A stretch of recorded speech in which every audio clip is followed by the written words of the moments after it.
Bismillahirrahmanirrahim. Assalamualaikum warahmatullahi wabarakatuh.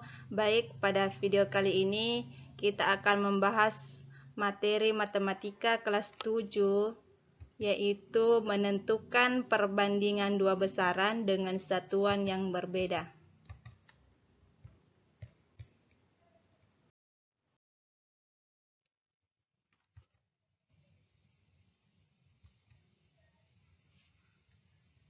Baik, ini adalah contoh mengilustrasikan situasi yang melibatkan cara lain untuk membandingkan bilangan.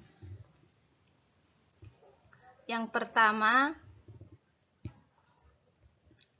label informasi nilai gizi yang menyatakan 4 keping biskuit mengandung 100 kilokalori energi. Di sini ada gambar informasi nilai gizi.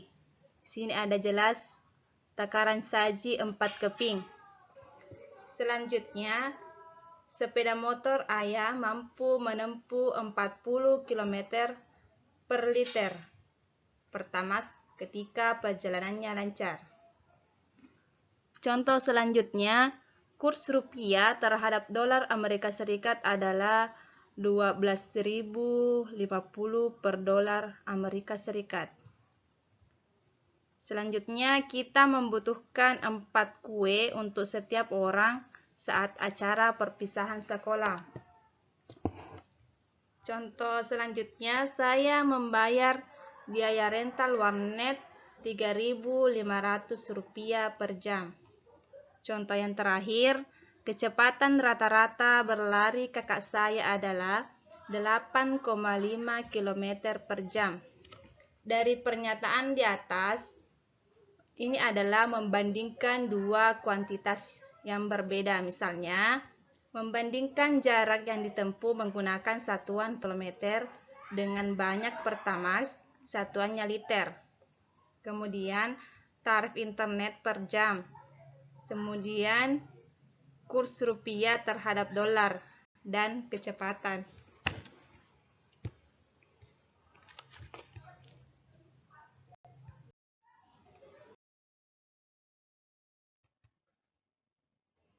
Contoh pertama, Agung bersepeda di lintasan yang berbeda.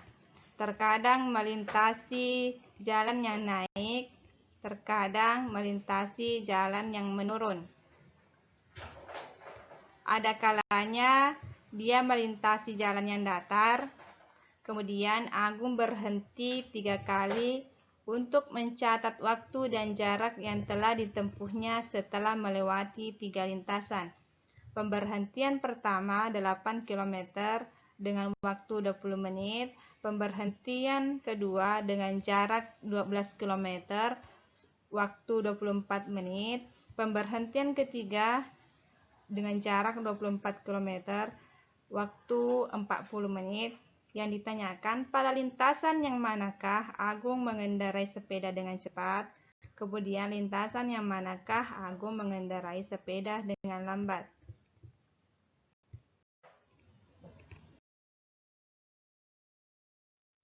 Alternatif penyelesaian.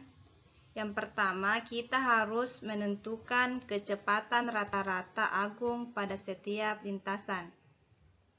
Lintasan pertama, Agung menempuh 8 km dalam waktu 20 menit. Berarti Agung mengendarai sepeda dengan kecepatan 8 km per 20 menit. Kita bagi 4 untuk menyederhanakan 8 per 20. Jadi 8 dibagi 4 sama dengan 2, 20 dibagi 4 sama dengan 5. Jadi diperoleh hasilnya itu adalah 2 per 5 km per menit. Untuk mudah menentukan yang paling lambat dan yang paling cepat, kita ubah penyebutnya menjadi penyebut 10. Jadi untuk memperoleh nilai 10, penyebut dan pembilang ini kita kalikan dengan 2. Jadi 5 kali 2 hasilnya 10. Kemudian 2 dikali 2 hasilnya sama dengan 4 per 10. Jadi diperoleh 4/10 km per menit. Selanjutnya untuk lintasan kedua, Agung menempuh 12 km dalam waktu 24 menit. Berarti Agung mengendarai sepeda dengan kecepatan 12 km per 24 menit. Ini kita bagi 12 bagi 12 hasilnya 1, kemudian 24 bagi 12 hasilnya 2. Jadi diperoleh hasilnya itu adalah 1/2 km per 10. Kemudian kita jadikan lagi ini penyebut 10.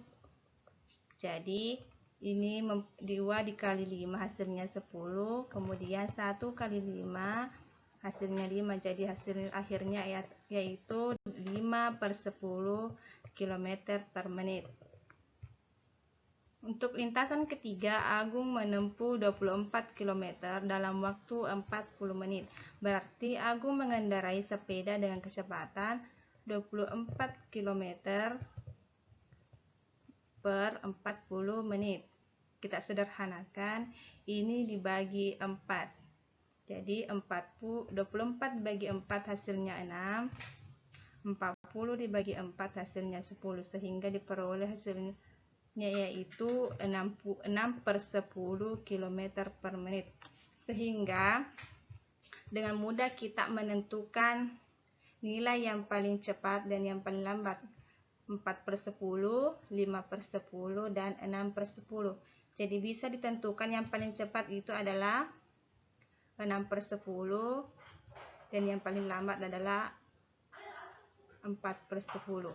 Karena 2/5 lebih kecil dari 1/2 dan lebih kecil dari 6/10, maka dapat disimpulkan bahwa Agung mengendarai sepeda paling cepat saat berada di lintasan ketiga dan mengendarai sepeda paling lambat saat berada di lintasan pertama.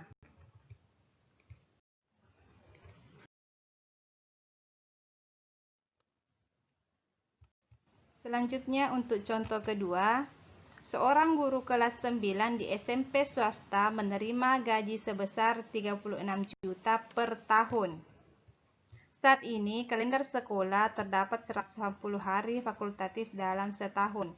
Jika tahun depan sekolah menambah waktu bagi guru kelas 9 menjadi 220 hari, berapakah pendapatan guru tersebut dalam sehari jika gaji yang diterimanya berdasarkan banyak hari dalam kalender sekolah? Nah, alternatif penyelesaiannya adalah yang pertama, kita perhatikan gaji guru itu adalah 36 juta per tahun. Jadi, di sini 36 juta dibagi 180 hari dalam setahun. Jadi 180 hari. Jadi 36 juta per 180 hari. Jadi di sini 36 juta dibagi 180 sama dengan 200.000. Jadi gaji yang diterima guru adalah 200.000 rupiah per hari. Kemudian kalikan gaji yang diterima per hari dengan banyak hari yang direncanakan sekolah tahun depan. Nah, di sini ada 220 hari. Jadi 220 hari ini dikalikan dengan 200.000. Jadi 200.000 dikali dengan 220, hasilnya adalah 44 juta.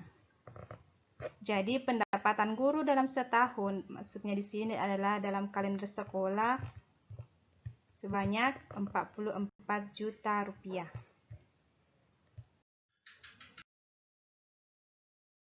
Nah, untuk melatih kalian dalam pemahaman perbandingan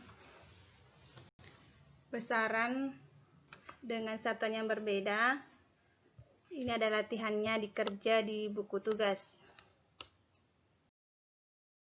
Sekian dan terima kasih. Assalamualaikum warahmatullahi wabarakatuh.